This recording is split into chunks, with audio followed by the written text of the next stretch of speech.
Good morning and welcome everyone from Kuala Lumpur, Malaysia. We are very pleased to have so many participants here today. We've got 25 so far. We belong to the Association of Coaching and Supervisors, ACSM, and our association has been set up to bring you professional quality coaches through supervision and mentoring. Let me just quickly take you through our information about ACSM. Sorry, I keep seeing cool lilies coming in. Okay, so it stands for the Association of Coaching Supervisors and Mentors. We were formed on February 15, 2016, so quite new. And unlike the ICF chapters, our mission is to promote high professional standards and practices in coaching, focusing on supervision and mentoring. And what we do is monthly, we organize different types of topics. So it can be supervision capsules, mentoring cafes, or generally coaching talks based on the ICF competencies, which is what's happening today. So we provide a platform where supervisors, mentors, and coaches can network, partner, work together, and enrich their practices. So out of these 25 participants, we have participants dialing in from Hong Kong, Malaysia, and I'm sure other places as well. Also, we do offer mentoring and supervision to coaches as part of the professional development. Okay.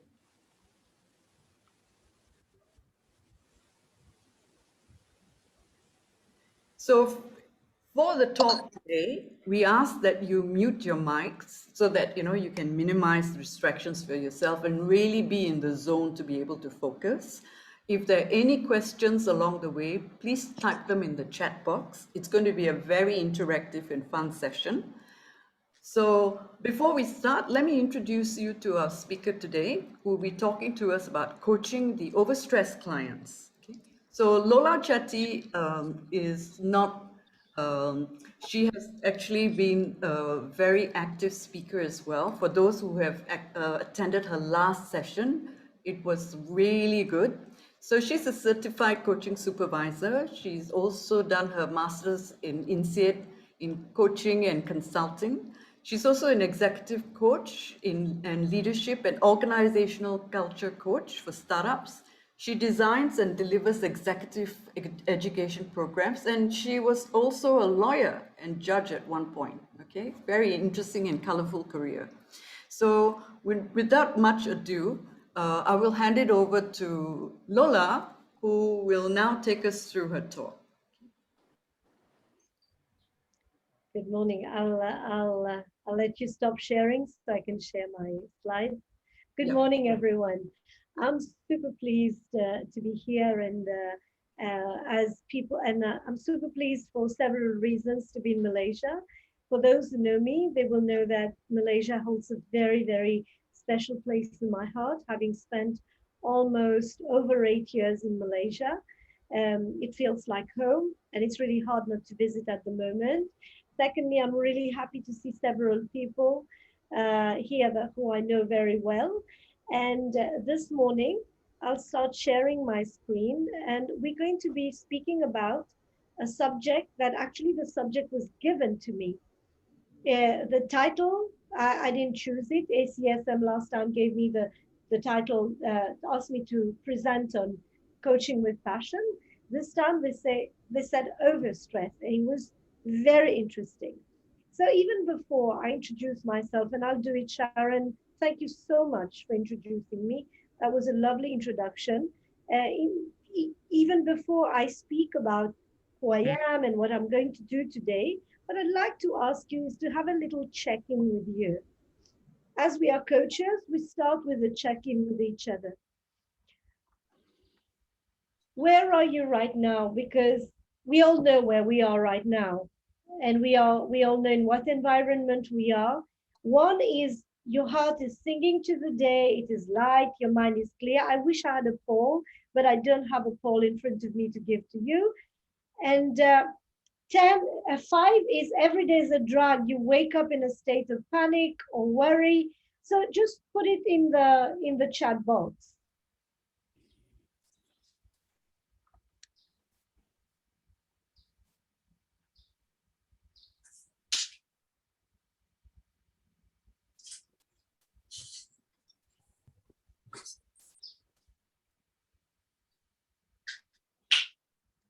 2, 3, yeah, 1.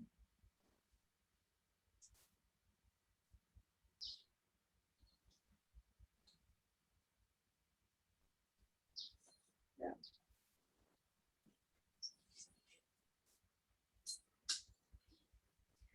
We can see that there are a few ones. Great. I love that you're feeling like this. A lot of 2s and 3s. And I would say that is normal given what we are going through right now. And I won't be debriefing the results right now. I'll be debriefing it after a couple of slides. It was just a check-in because this is also a process that all of us coaches use. Uh, Checking in with ourselves and knowing where we are before going into a session. This is really the first step that we take. Thank you for putting your answers in. So there's a lot of basically average, most 2 to 3. And thank you for actually sharing this with us. And you will understand why we asked this question. So Sharon introduced me beautifully, but I also want to add, I deliver a training which is completely evidence-based. And today, actually, it's quite nice to see that there's Sharon, Tree, Sunit, and Kate, who have been in my program. So I don't have vocation to be a coaching school. My vocation is to train people who are absolutely in love with knowing where the evidence is when we are coaching. Where is the research? So as I always say to my students who are now very proficient and professional coaches, um, it's about credibility, knowing whatever you say, where is it coming from, how is it supported. And today, throughout my research, throughout my slides, we have 1 hour together and then Q&A. I would encourage you to ask me questions, things that you don't understand, and even ask me, where do you get that from? That would be absolutely fine for me. One of the things coaches have to be very comfortable with is challenges. We love saying we have to stretch and challenge the client, but leadership is my example. So we have to accept the stretch and the challenge as well. So lovely to be with you guys. So let's go to the first one. Before you arrive, you're going to say, what is she doing? But that's the last exercise. I'm going to put you in a breakout room of 4 people each. So I don't have access to the breakout room, unfortunately, Sharon. It's gone now. Sorry. So if someone can help me with a breakout room of 4 to 5 people, I would like you to put your phones aside, put your computer aside, because I really encourage you to do an intuitive check of your knowledge. It's not about who knows best. It's not about having the right answer. It's about tapping into your internal intelligence as a coach and as a human being first. 2 things. Identify what you would intuitively start with in coaching of the overstress. Note it down in your group and then share it. Okay? Then define what you understand by overstressed. Very short, crisp. And then I'll be asking Sharon to send you a question in your room through chat. So can someone help me, because the chat Yes. button has Yeah. So disappeared. how many Sorry. rooms do you want? How many people are we? We are 20 or 30. So maybe 6 chat rooms. Okay, 6 chat rooms. All Yeah, right. 6, 7. So I will create now. You'll be sent to your breakout rooms now. For 8 minutes Yeah. and discuss these 2 questions. What would you, number 1, intuitively start with in coaching the stress? 1 answer. And define what you understand as a coach when someone is saying coaching the overstress.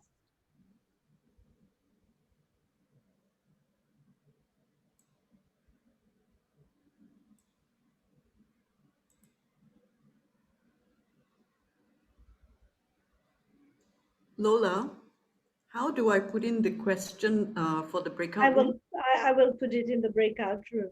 Okay. You can send a question.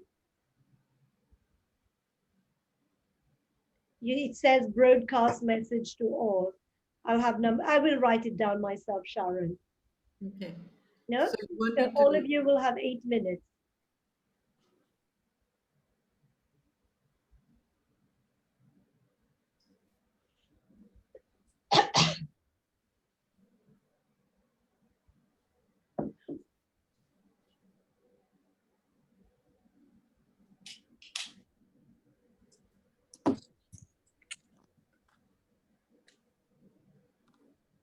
There are some who have not joined the rooms. Huh?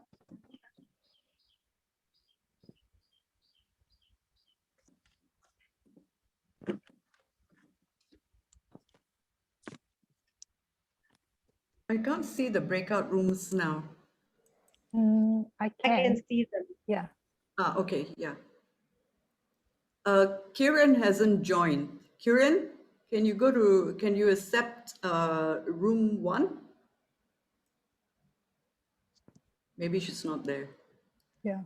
Well, I won't join too. So Yeah, yeah, I won't join, but Richard, Jacob, and if you could join the group, please.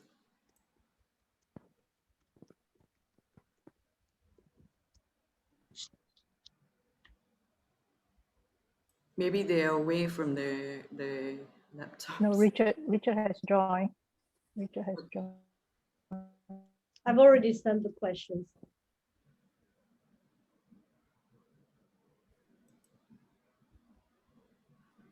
Oh, I see Asma Abdullah. She helped me for my thesis when I published my thesis. She's a professor of cultural intelligence. Hmm. They can't hear us now, right? No, they can't. So I think everyone has renamed themselves. Yeah, are we keeping track at the time? Yes, I am. I have to open.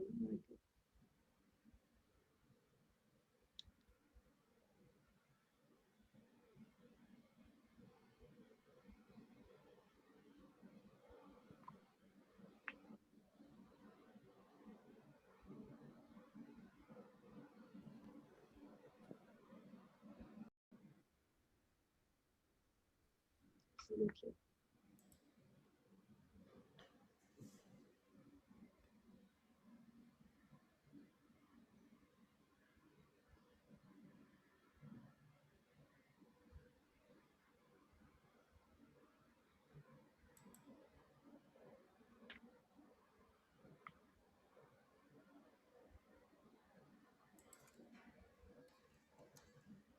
Hello, everyone.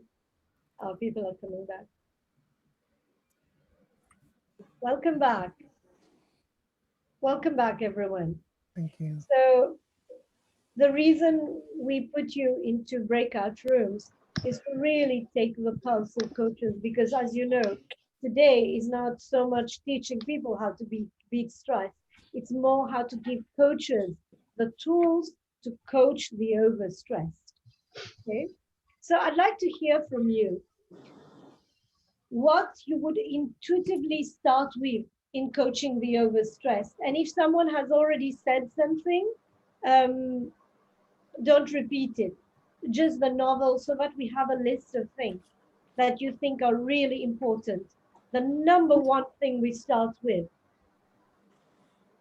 And you can just unmute yourselves and share. And we try to keep this discussion to 5 minutes so that we have time.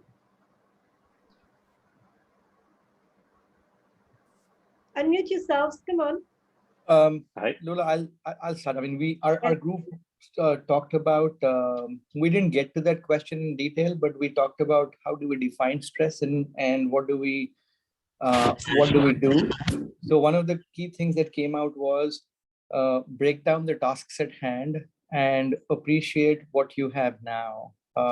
Ashwarya from our group mentioned that. Apologies, we only have these two items right now for that particular question. That's very good. Appreciate what you have. Break it down. Very, very good answers. Who else has something different?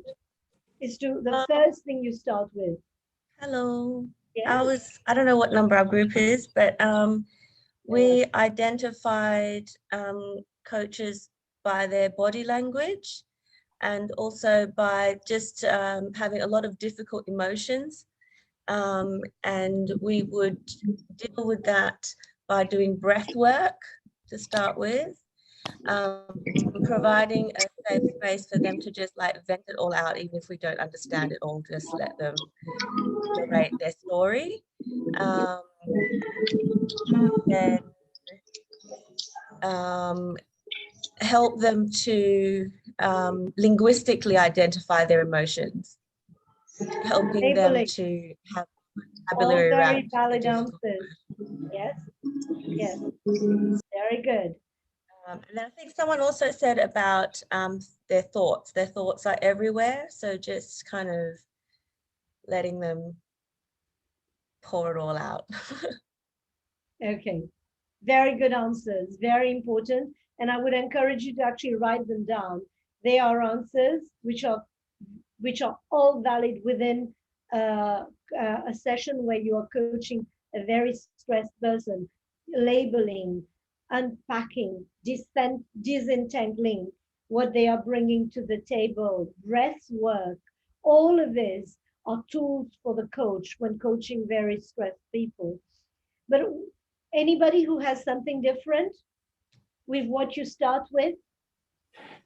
May I? Yeah, Jenny, go ahead. Okay. Oh, Gigi, go ahead. Okay. No, it's fine. You go ahead. So what we all agreed on is that intuitively we would focus on putting the client at ease and creating a safe space, a space of trust and comfort. Simply because when you are overstressed, there is so much going on in your mind that your ability to think or engage is a little difficult. So all of us kind of agreed that, the actual coaching may actually start later or even at a later session, but it was more important to get the client at ease and comfortable, because it's only when you're comfortable the stress level goes down. So there was agreement on that. And as far as defining overstressed was concerned, again, the basic commonality was that, an overstressed person is emotionally potent, if I could call it. I mean, the ability to think, the person could be overwhelmed. The ability to respond was low. It would be more a reaction. So I think those were the lines on which we all spoke. Gigi, if I've missed out anything, please feel free to add. I think we are good because it's all around the emotions of that person. Person could be impatient, and that which is why it's important for us to create that safe environment to build that trust first before we actually crack with the coachee to go on with the next step. Yeah. Yes. A last check-in before I debrief. All very, very good answers. Thank you. Hi, Lola Hassan here. Yes.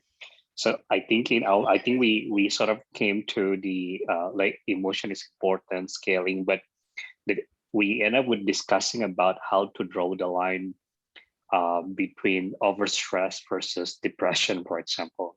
I think that's the kind of discussion that we had in the group, which I think is quite important for us to understand and how we can actually draw that lines. Because when they go through depression, maybe they don't need coaching at this point of time, right?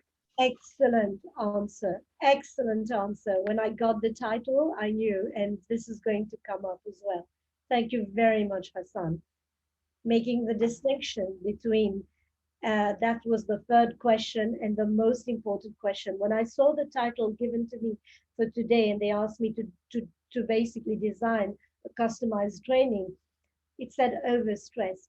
There's a huge difference into coaching the stress and coaching the overstress and making that distinction. Thank you.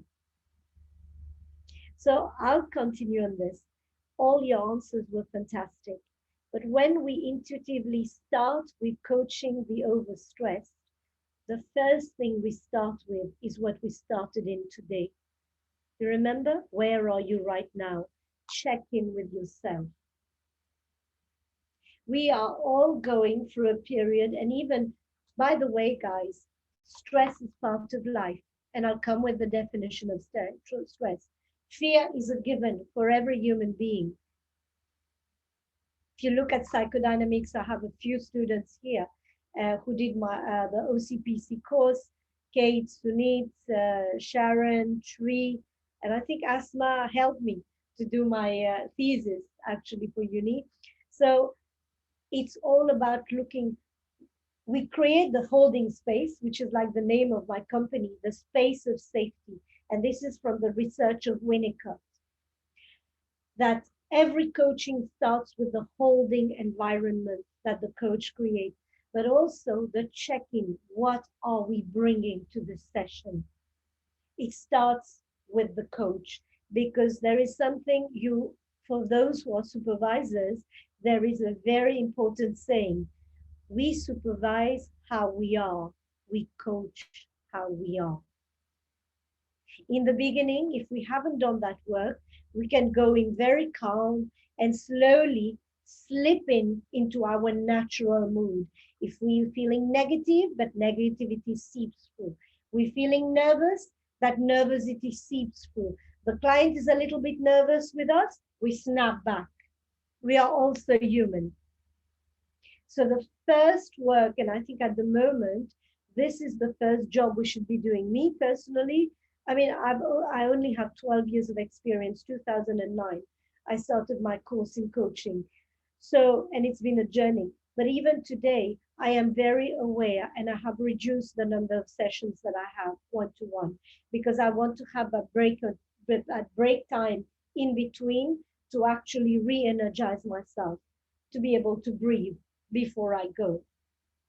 So what is stress, guys? The simplest definition of stress to you. What is stress? And I wanted you to see what is stress.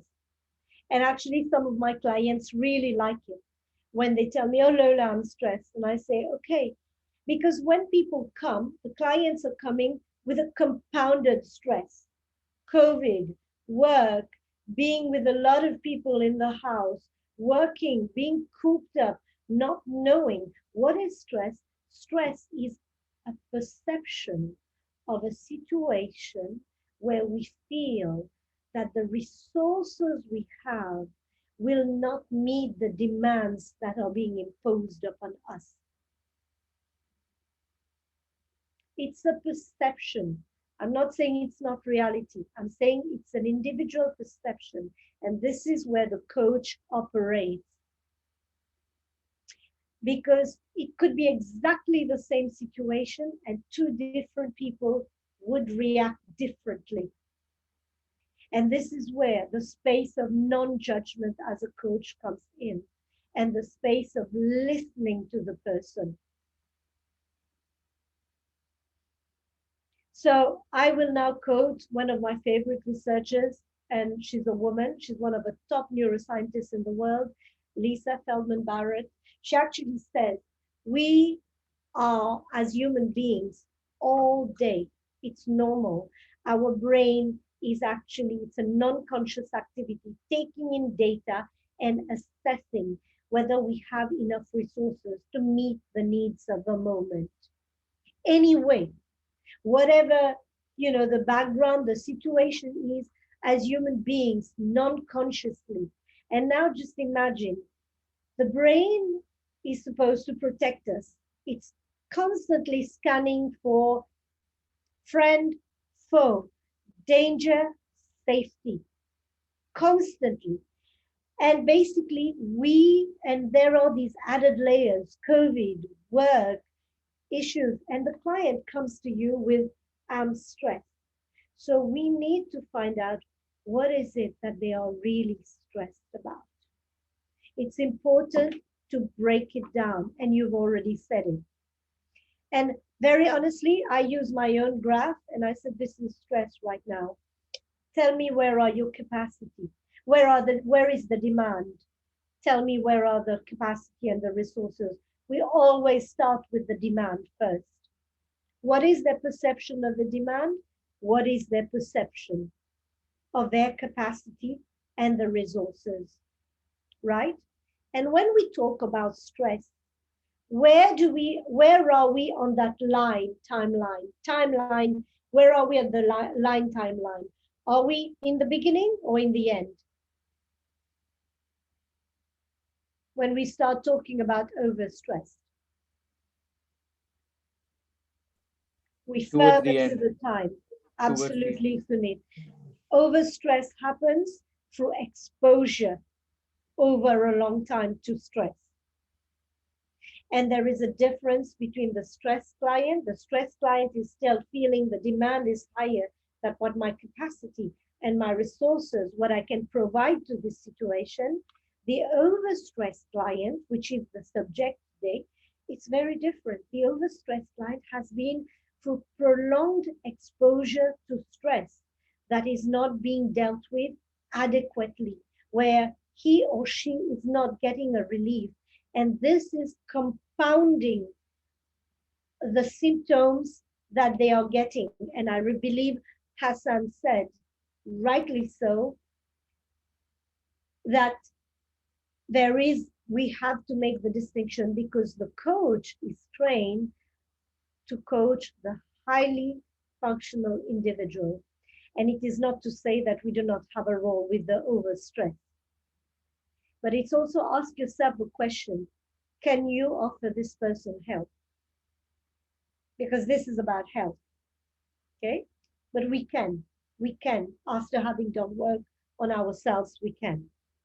So I want to show you a piece of research. So important to make a distinction. Any question on this? Are we doing well? You learning? So we'll go into the Yerkes-Dodson curve, which is an inverted U curve. So we look at performance, coaching, and pressure. So I use this when I'm actually teaching performance coaching in organizations. So when we talk about, there is a first layer. This is what we call when people are underperforming. Their performance is low, the pressure is low, pressure on themselves is low, they are feeling boredom and they are not being challenged. This is what we call the zone of optimum stress, the zone of flow. If you've looked at the research of Mike Mihail Csikszentmihalyi. So this is when, there is a demand upon you. You remember the two curves? But you feel you can meet that demand. And even if there's a bit of a stretch, you feel you can stretch yourself. And this is you at your optimum. You are learning, you are delivering, you're stretching yourself up, you are being creative, you are being proactive, you're passionate. There is fear. You have the butterflies sometimes, but you still can meet the demand. Right? This is where I put the blue line. This is the zone of stress. And the orange line is already the zone of distress. This is where the performance of the person is already starting to go down. This is where the coach can help the client truly by looking, unpacking the stress, knowing where it's coming from, making them evaluate, because sometimes they feel fear and they can't evaluate properly what their resources are, what their capabilities are.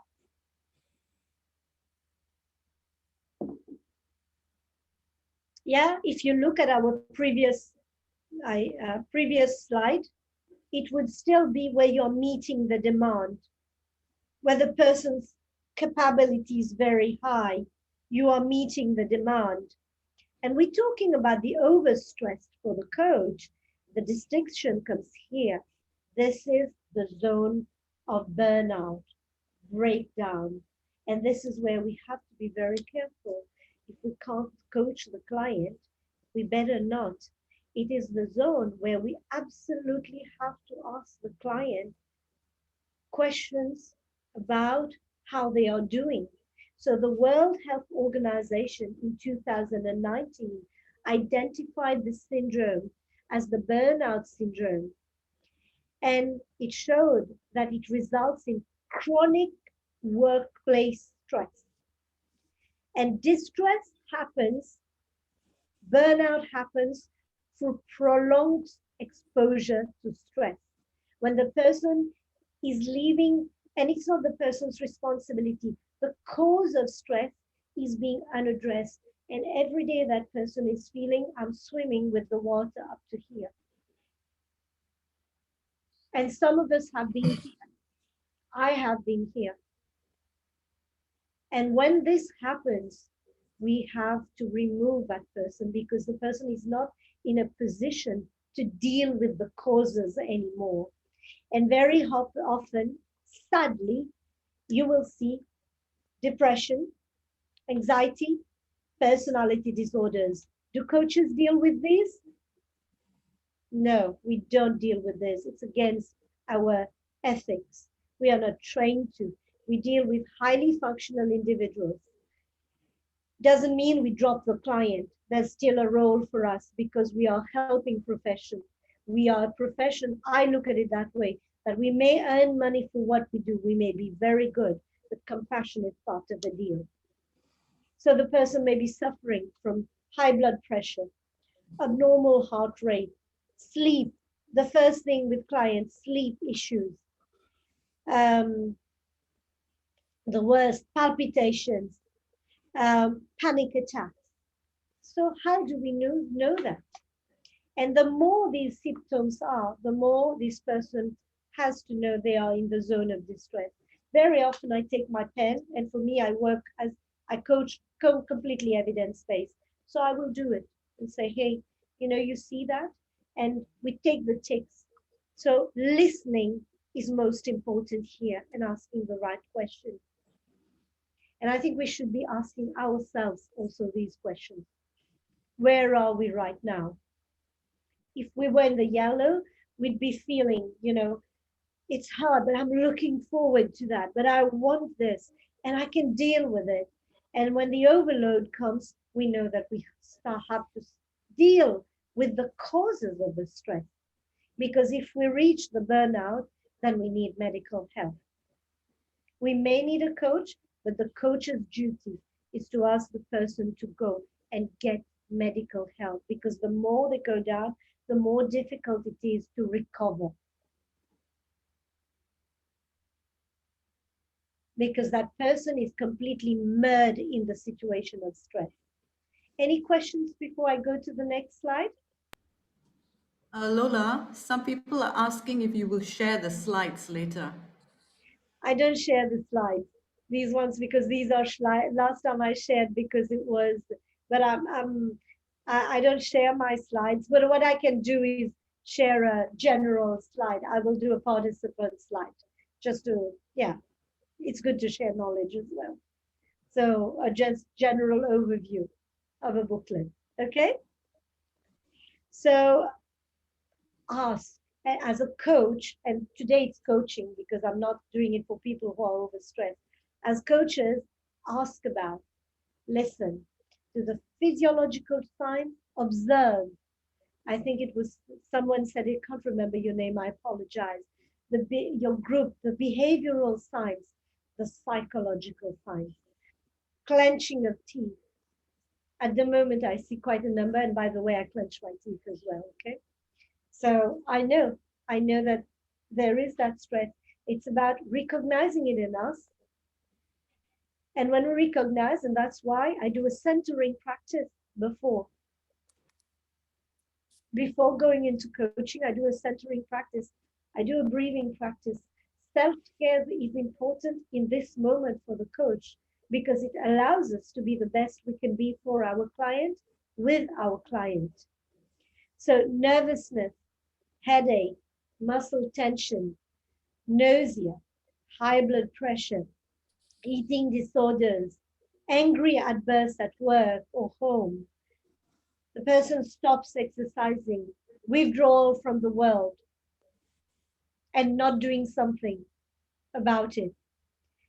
Restlessness, lack of focus, Sometimes even speaking very, very fast. I know that when I'm feeling stressed, I speak very fast. Feels overwhelmed, irritable with you, or reports irritability with others. All these, when you note this down, you can say the more the signs are coming, you know that this person is there. Breakdown is usually a lot of crying. Oh, I can't deal with it. I just need to get myself. I don't know. This person can't think anymore. And this is where the coach advises the person to go and see a medical practitioner. For their health problems, we can't help, but we can help them. We can help them in getting the help. We can help them in following the treatment. We can help them by listening to them, creating the holding space for them to feel secure, because once they leave it, they feel very insecure. We can help them with some techniques that we're going to come through. So Hans and Ray show that the top 10 stressful life events are death of the spouse, divorce, marriage, separation, imprisonment, and it really has a dent. Job loss, retirement. So if the person mentions all this, you immediately know that you should be checking. And by the way, during COVID-19, we should be checking for stress. So one thing to really tell you to beware of, I'll just check my chat,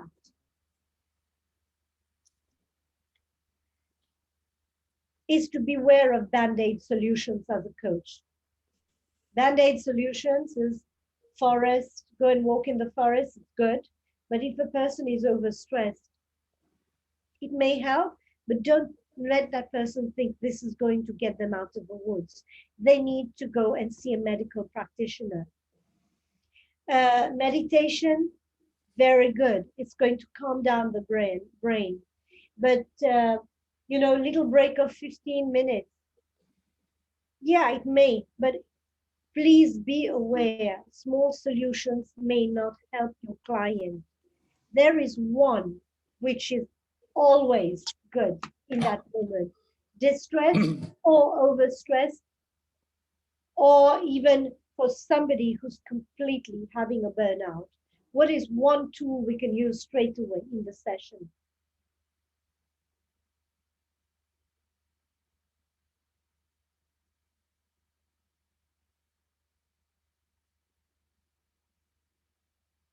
The breath. The breath. The breath is proven by research, and before research, it was in the Eastern practices of yoga and meditation. It's an Eastern practice. When you breathe, actually, I teach neuroscience with coaching for coaches. It shows each time we breathe, actually, we are giving ourselves the ability to access our prefrontal cortex. We go past the limbic system, the amygdala, which is actually the center which is processing that stress. And it cuts us off, the delusion hormone cuts us off partially from our ability to think. That's why people who are in burnout, clients will come and say, or even ourselves when we are in a state of fear, we can't think of a solution.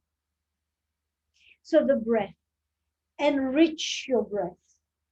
How can we enrich our breath?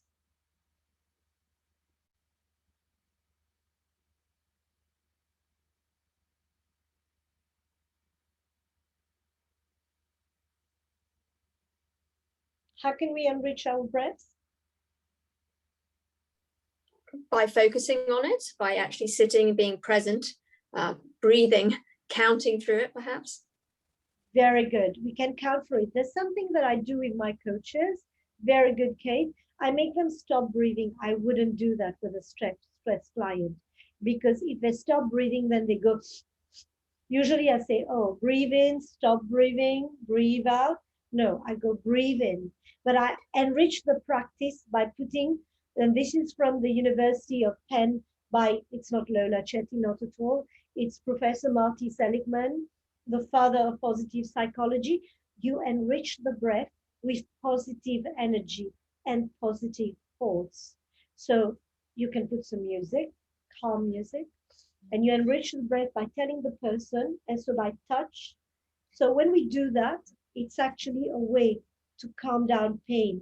That's why we do this instinctively to little children, because our receptors are getting this calming effect. So put your hands on your heart, breathe, and think of someone that you truly love, someone who makes you feel safe. Anybody who makes you feel safe, makes you feel good, makes you feel capable. So let's breathe in together.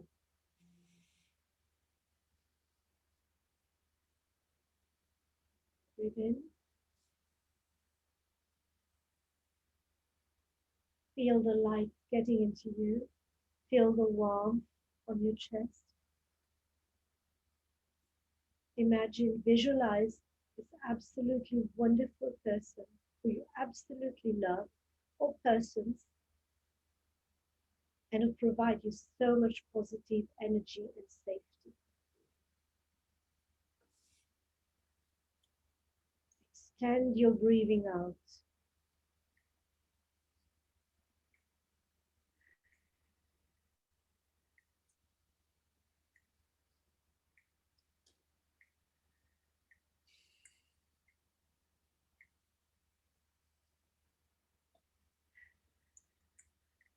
Breathe in the light. You can even add visualization and breathe out all the dark breath, all the fears. Breathe them out. Gray clouds out.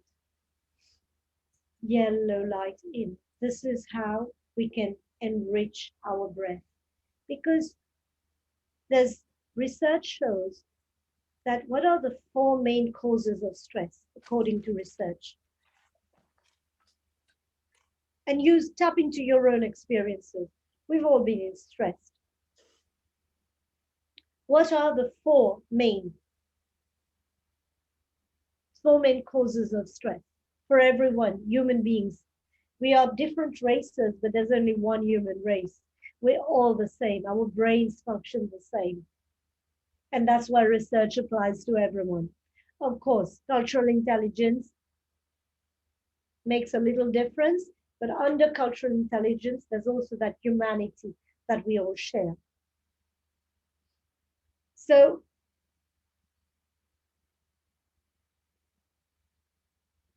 I want to hear from you. Relationship breakdown. So yes, all this is very good.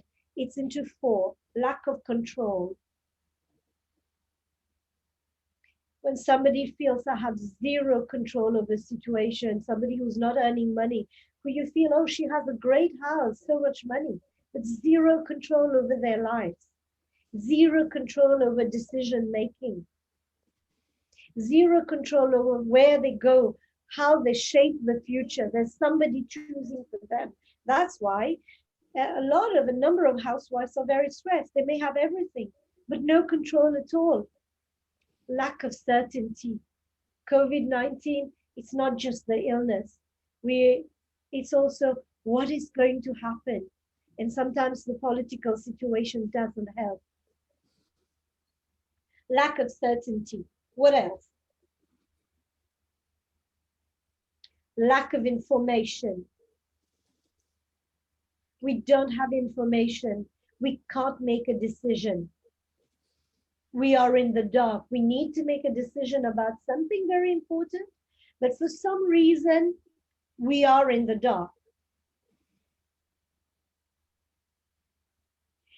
And we need to gather information. This is where the coach operates, how to help this person garner a little bit more control over themselves, over the situation, find out if there are resources they are not thinking of. Information, allow them to get more information, to think through the issue at hand.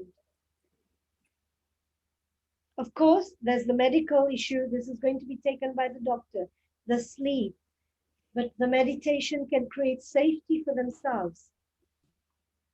There's also conflict. Conflict is a source of stress. to different levels, to different people, but there is no one who says, I can go and I'm totally energized by conflict, and very bad conflict, by the way.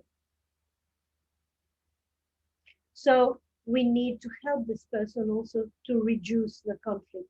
Sometimes we have to accept that they may not have it in their capability to reduce that conflict, because the environment of this person may be weighing down from this on them. So, you know, this is also the role of a coach. What will happen if the overstressed, the burnout person stays in the soup, causing the burnout, saying, but I need a job, I need money? What will happen eventually? As a coach, what is the awareness, the most important awareness that we can bring? Unmute yourselves and share. We are thinkers, we are coaches. Financial instability. I love this answer. Absolutely. Financial instability creates a lot of stress. Stress is when we cannot respond physically, emotionally, financially, mentally to a situation. We think we cannot. It's our perspective. So the coach can increase that perspective, enrich that perspective.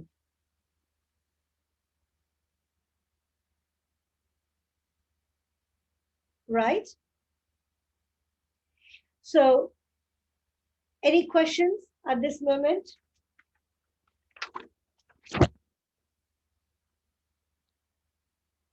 Any questions? Anything which you think, okay, it's not helping me? That Lola, you mentioned the 4 key stresses: the lack of control, lack of certainty, the lack of information.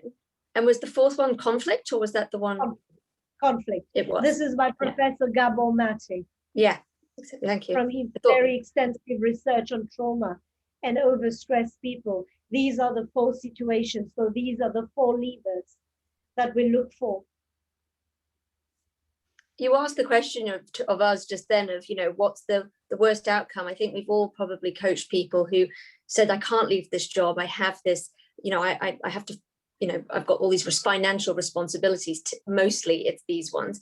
I think the biggest fear, though, as you said, is what will happen. They'll get, if they aren't already, they'll be physically sick.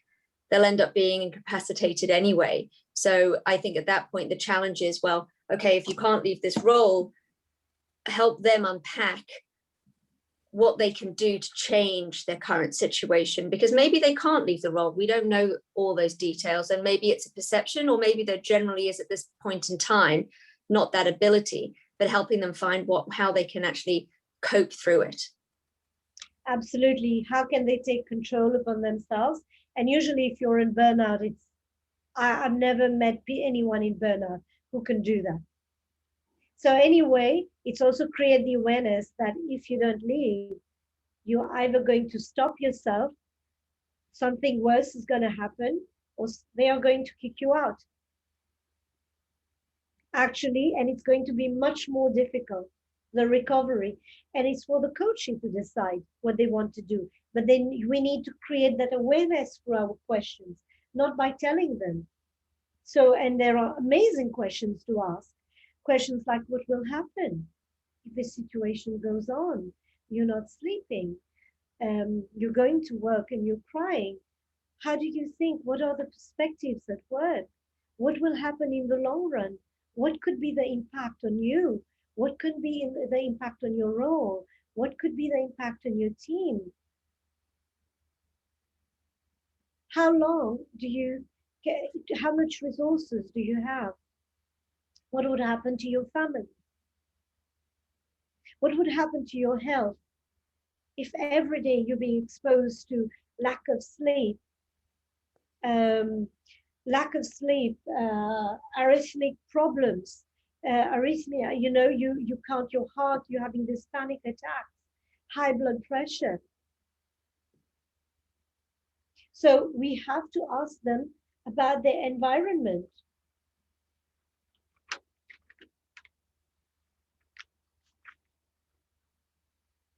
So there's something else that I want to share with you when we unpack with them. So the breath is a staple. Keep the breath, because we want them to, people don't realize this, that the breath is a fabulous tool to calm down and create inner safety. The coach creates this outer safety. Our voice, our compassion, our knowledge, our credibility creates that safe space. But the coachee can create space for themselves by taking the time, you know, and this is where the coach has to create accountability for them. I will be sometimes intransigent. I would say, you know, they are not children, but you have to create that moment for 30 minutes. And don't tell me you don't have time to breathe, or I will breathe with you. And I think as supportive coaches, it's a work of compassion, because we are members of the helping professions. So when coaches say, I don't have the time, you know, I'm on a clock. Yeah, I can understand, but compassion is not on a clock. Compassion can never be on a clock. When somebody is burning out, it's the human being that has to come forward. So there are lots of other little practices. There's one thing I wanted to show you. Research also shows that how the person is looking at stress matters. If we look at stress, we say, I'm stressed, I'm stressed, I'm stressed. And by the way, I'm sometimes guilty of this when I've had a very busy day. And I catch myself now, and I'm getting better to say, how you look at stress matters. Because it is now proven that people who look at stress as really like this big drop wing of their chest get even more stressed. Whereas people who say, it's stressful, but it's an opportunity for me to meet the moment. Let me sit down and unpack this. Literally like these threads. What are the different threads of stress here? And evaluate how much they affect me, how much capability I have in each case. They are actually less stressed. So I will ask people to label. Don't say, I'm stressed. Don't let your client say, I'm stressed, and say, what are you stressed about? So you say, define to me, what do you mean by stress? What specifically stresses you? What are the elements? And when you mean stress, what do you mean by that? What is the impact on you emotionally? What is the impact on you mentally, physically? So what are the resources that you may have? What are the resources we may not have thought of? What are resources that you can acquire also that are possible for you to acquire?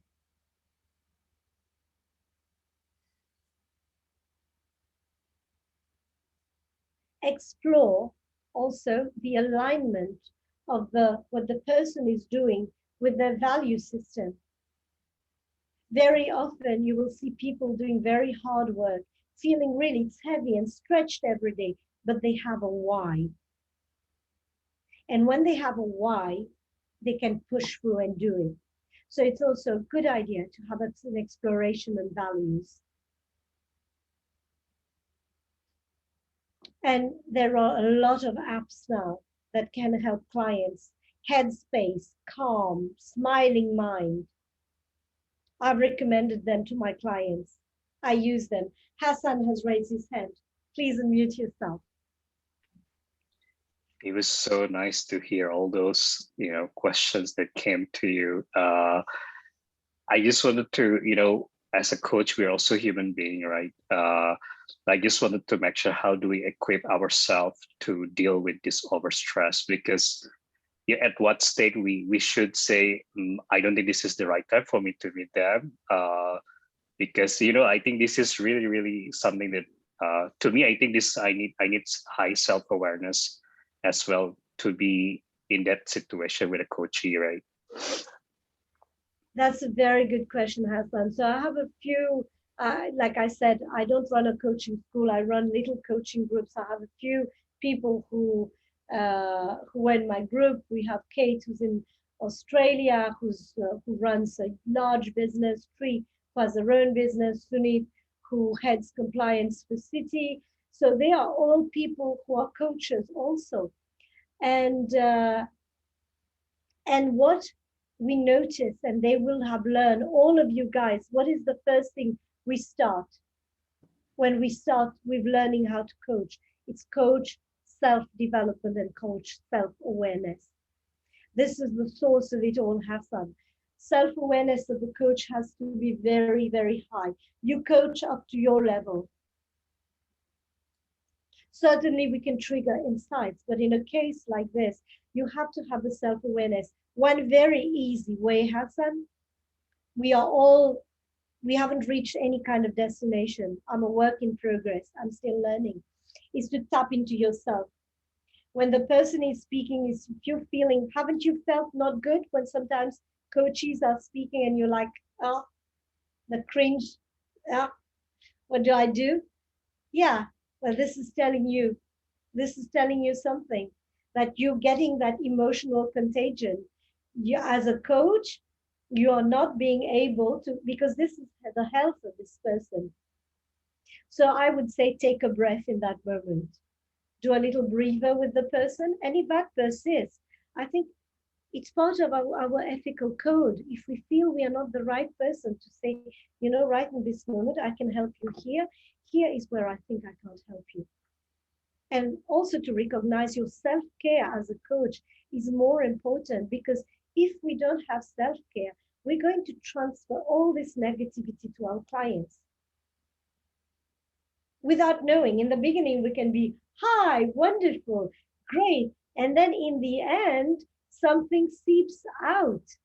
You know, I have caught myself and apologized after a 1.5 hour last coaching session at 6:30. It was in Island East. I have caught myself and I could have, and I apologized to the client. And when I finished, I just went, you know, it's really hard at the moment. I don't think the client needed that from me, very honestly. I can't hear anything. Somebody's speaking and I can't hear. Is anyone speaking? So we really want to, oh, there's a double voice now. I don't know what's happening. So we really want to provide that space of safety. If they come to us, it's not for someone who layers on the negativity or provides a negative energy. We want someone calm, someone who can provide that holding space of safety. For me, holding space is the most important part of coaching. This is why I called my company Holding Space Coaching. It's from the research of Donald Winnicott from the holding environment, attachment theory. Any questions? This is the end. And by the way, you know, for the slides, don't worry about them, because I think the ACSM publishes all these recordings, don't you? I don't mind, provided it's edited and everything. You can then have the slides and the whole recording. Yes, we will be uploading that. Yeah, even the other one as well. That would be great. I don't mind. So any questions, guys? And please tell me if you think that was most unhelpful, or you don't think that, you know, there are things which are missing, you're disappointed in anything, because this is my role today.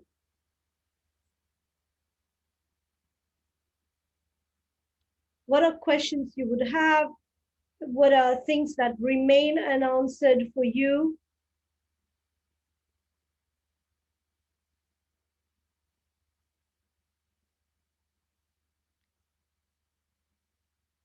Please take some time. Please take some time and give me some feedback. I would love some feedback.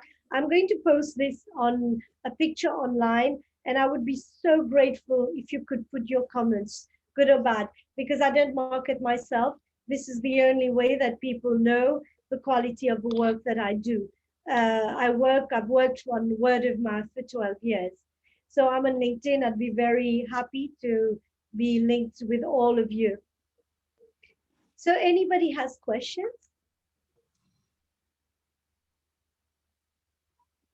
Lola, this is Sunit. Yes. I sometimes struggle to, and this is me as a coach, and I see other people, we struggle to accept and tell ourselves that yes, we are stressed. We are in that constant battle of accepting, and there is a very hidden denial. How can I get stressed? I don't know if I'm able to express it clearly, but this is something that I usually feel with people. And I don't know if I would like to hear from others and yourself for sure. Is that something normal? How do we get answers to this? Yeah, I have an answer to it, and that's $1 million question. Thank you, Sunil. Thank you. Anybody would like to join in before I answer and I weigh in?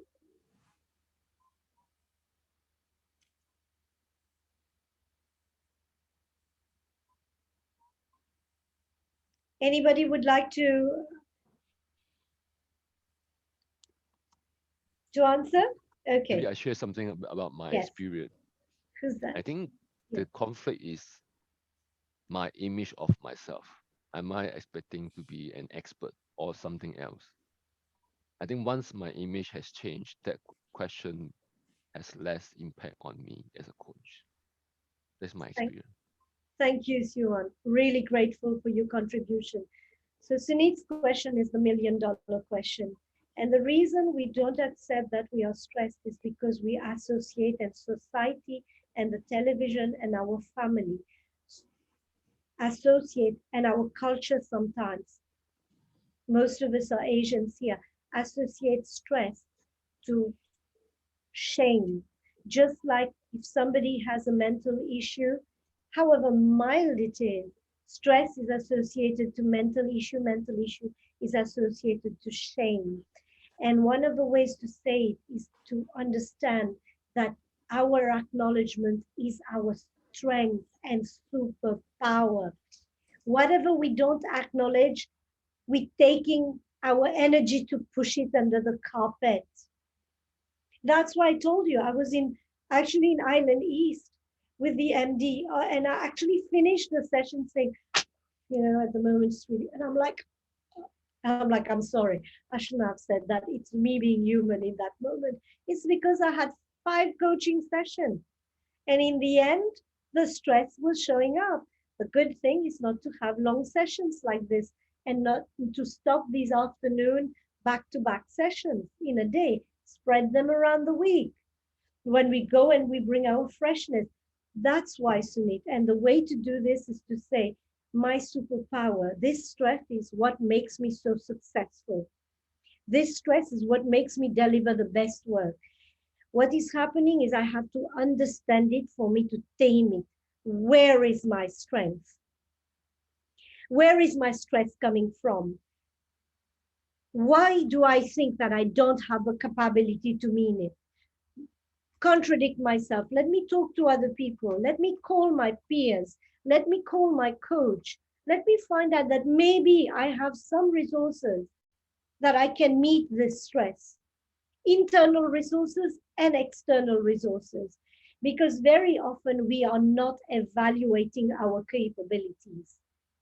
But if we are overstressed, see somebody for your lack of sleep, all the medical conditions, a coach can't help. Get the coach to help you sustain your practice, sustain your breathing, sustain your medication if need be, sustain the positive talk, dispute the negative talk in your head.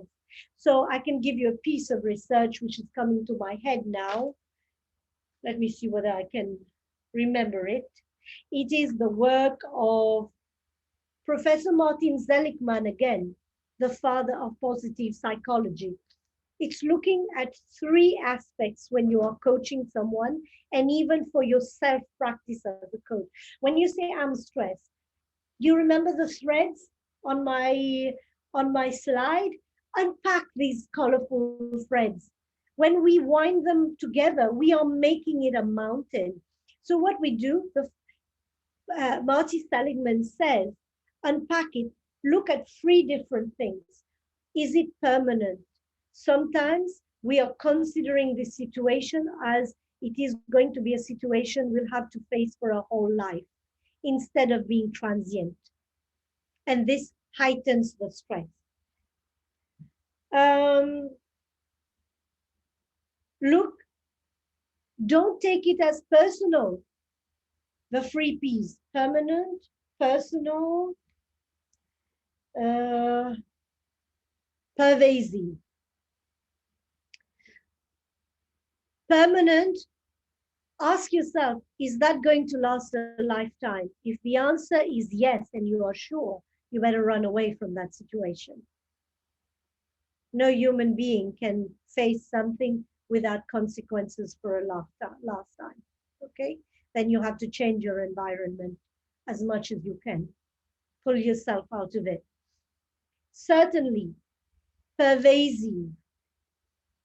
You have to look at whether this is everywhere. Is stress everywhere in your life? No. Creates moment of non-stress. For me, I like to go home. I like to get a glass of wine, listen to some music.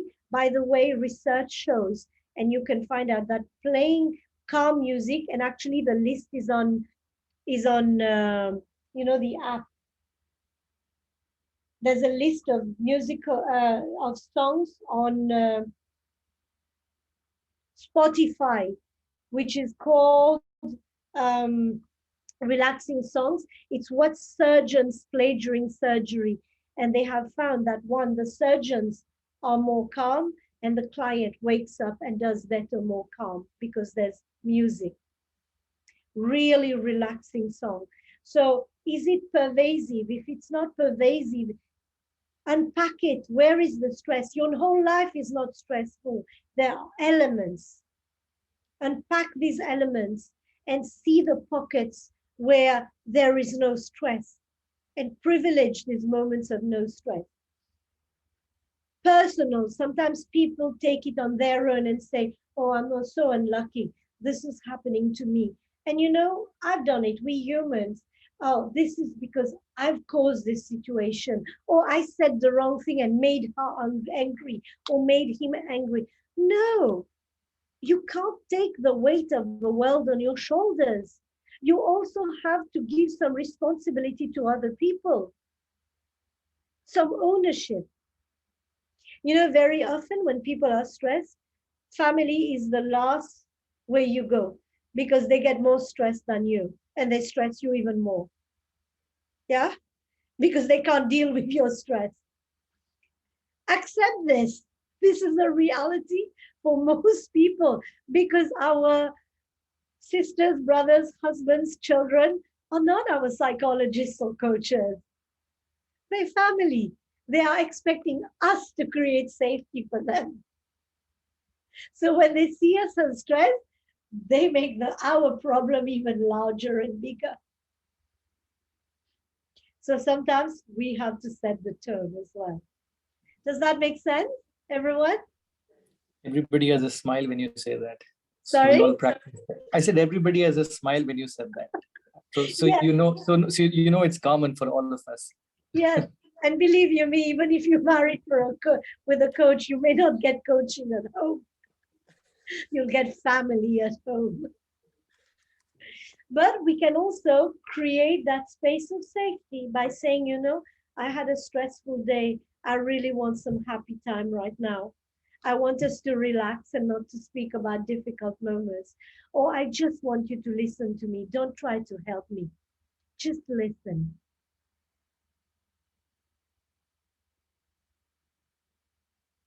So quite often when my sister, who's a surgeon, and surgeons, she lives in the UK, are notoriously people who have a lot on their plate.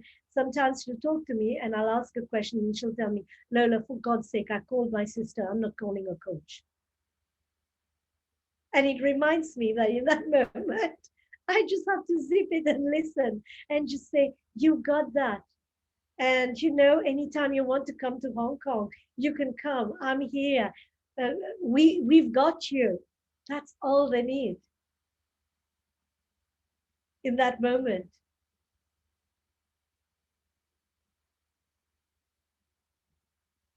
We are now at 10:20. How's that going, guys?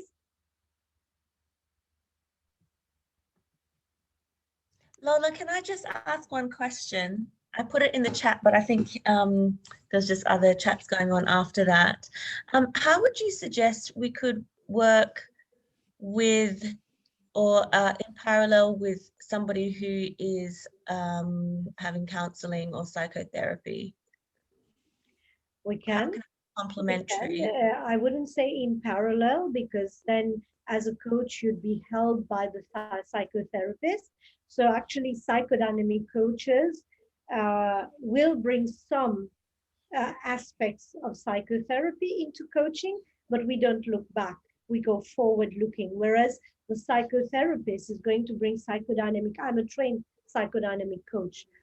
They will bring it and they also revisit what's in the past.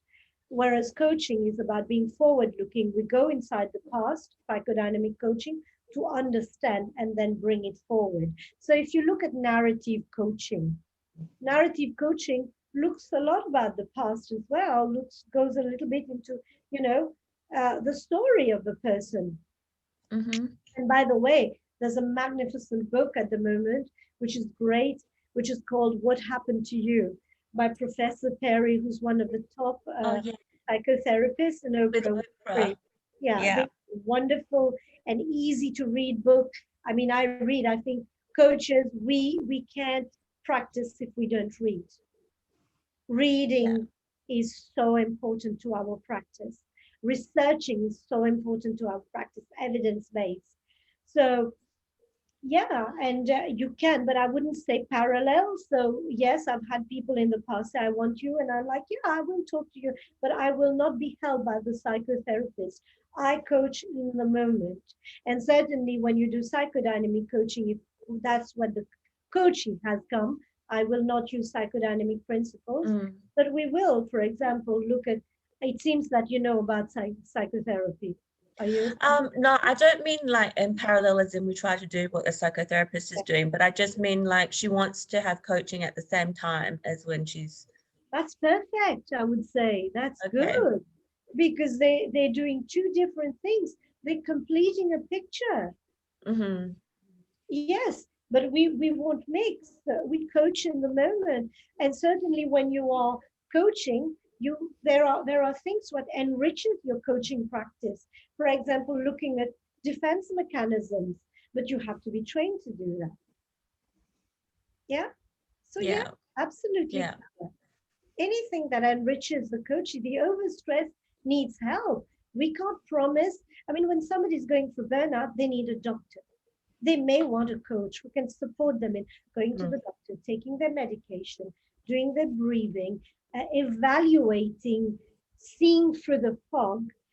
But the doctor needs to treat the symptoms, not the coach. Yeah. Yeah. Okay. Yeah. Any other questions? Thank you. My pleasure, Clara. Thank you for a great question. Sunit, does it make sense what I answered? Absolutely, and I think it's the combination that plays on your mind more than one particular event or an instance. I think Hassan brought this to light when he was talking about in the beginning, and in my work in my breakout room also we talked about how a lot of these things put together lead us into that state. So thank you for that. No, so really, you shouldn't. The way we look at coaching at stress matters. If you look at it as like, I shouldn't be stressed. Why am I stressed? Why is this happening? And I'm ashamed about stress. This is another dose of stress. Whereas to sit with it and say, stress and fear is part of everybody's journey. When you don't see it, it's because they are not showing it. Being human is to fear. Being human is to be stressed because we do not have certain resources. Sometimes we run out of resources. There's nothing to be ashamed of it. That's why I put these entangled threads of colors. Entangle your threads, name them. So Sharon and I, we work on, art and coaching, use of art, and we did this in our course, narrative using art. Use the threads. Take a colored pen, use the threads and say, this is the knot, and this is how I entangle that knot. And this, very often it's compounded, Sumi. It's not just one thing. There could be a driver, but it's compounded. And some of them are more easily dealt with than others. Sure, absolutely. I see a very good question on the chat, and that's the term that I'm hearing for the first time. It's coming from Asma. She says, can you share something on positive stress? Yes. Oh, I didn't see that. Asma, Asma, you probably helped me for my thesis. If you, the professor Asma Abdullah, who teaches cultural intelligence. So I Hi. quoted you in my thesis. Hi. Oh, hi, Lola. Yeah, sorry, I wouldn't use my video. Yes, no problem. Good to see you. Lovely It's to hear you. wonderful to hear you. And you were instrumental in me Oh. getting a distinction for my thesis at INSEAD. Thank you. Thank you. So much gratitude to you, Asma. Thank you. So Asma teaches the most learned person on cultural intelligence in Malaysia. Oh, I have dear. so much respect for your work. So yes, Asma, we can command positive stress. Positive stress is first looking at positive stress as a resource, as something that can propel us to make positive changes in our lives, as something which teaches us that we need to make a positive change. Think of it, guys. There are many things that we cried about, many relationships we cried about, and today we're looking at them and thinking, thank God. Thank God I let go of this. Yeah, that's it. So how can I make the best out of stress? And positive stress or use stress is also this stress of Csikszentmihalyi talks about being in that state of flow, where for example, when I was designing this customized presentation on stress, I was researching, I was downloading papers from INSEAD, and I was looking at stress. So I was in a state of flow, I didn't know many things. So the thing about music, I've never helped clients with music, but then I pulled down this research that shows that people actually even do better after a surgery with music, and even playing music during a surgery, and that it was on Spotify. So when you learn these things, you feel buoyed. So we can actually, it's how we talk to ourselves. And this is for the people who did brain coaching with me, or maybe with other people, is how you talk to your brain. If we're going to associate stress with, oh, I'm stressed and I shouldn't show it, I'm stressed and it's a subject of shame, then of course it's another layer. You mentioned earlier, Lola, anyway, I think it's very connected. You talked about the perception of stress. That was your right at the beginning. You just mentioned the perception of stress as the definition. So it can be positive stress, or you can make it negative stress in many ways, not all parts of it, right? But it's how you're able to hold it and how you're able to, as you said, pick it apart and use the bits that you need to move forward positively. So it's absolutely, so pick it apart and label it. What is stressing me? Am I disappointed? Am I hurt? Am I scared? And then evaluate it. How strong is this? What are my resources? What are my capabilities? Absolutely. So I don't know, there's been a lot, but there's also, I can't remember his name, there's this professor, I think he's called Otto Kurz something, and he developed an APGAR test for stress. So when we ask questions, he asked questions from research. He said, A, ask for attitude, sleep patterns, tapping, observe the person, ask about productivity at work. So this is when we're doing performance coaching, Sunit, you had questions on this. So the growth, does that person want to learn, or they want to protect, they want to write, they're not confident that they will remember. This is a source of stress. So APG, Apgar growth, affect their emotional state, their affect their emotional situation, how they are, how they are, their own self-management. Do they snap? Do they get annoyed?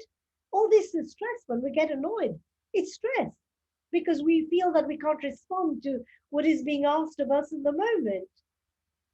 And finally, the relationships. Are we fighting with people? Are they into conflict with a lot of people?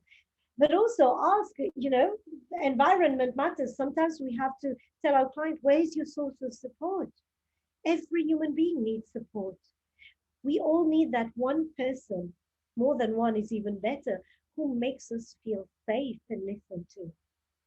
If we don't, go and find her or him, or pay for her or him. A coach.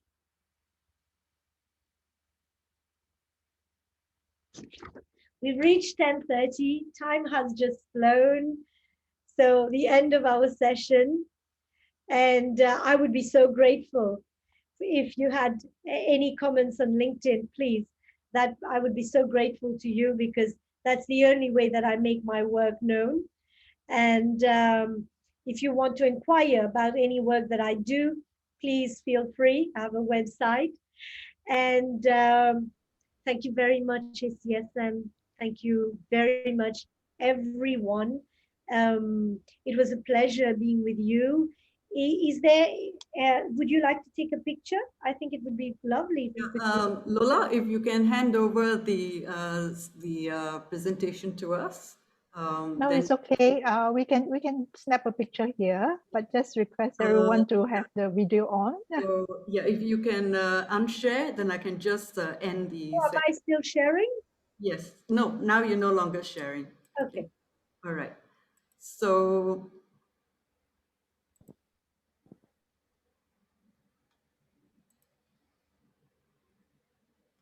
that's the thing whenever you share and unshare, right? So thank you very much, Lola. It was such great insights. Even as an OCPC, it was a great refresh again.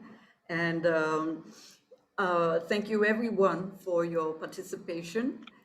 Please also put in the chat box if you can 2 or 3 takeaways from our talk today.